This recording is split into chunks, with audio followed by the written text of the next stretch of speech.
Here I've got ZTE Axon 9 Pro, and let me show you how to change ringtone on the following device.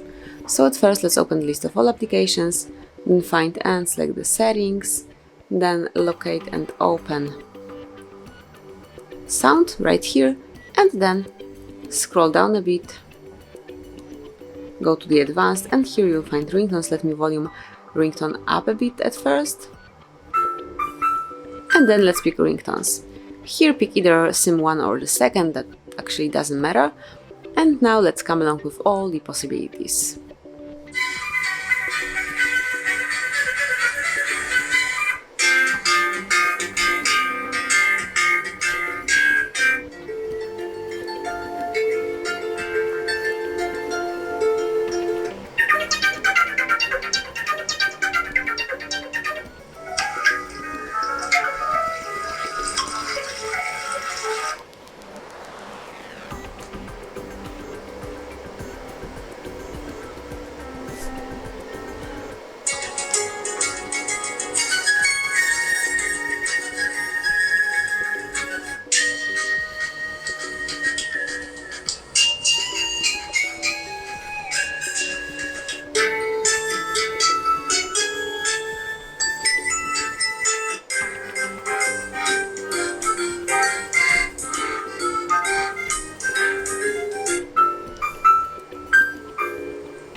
And then let's pick the ringtone that you like the most, click on OK, and you can see it has been changed. So this is it. This is how you can smoothly and easily change ringtone in your ZTE.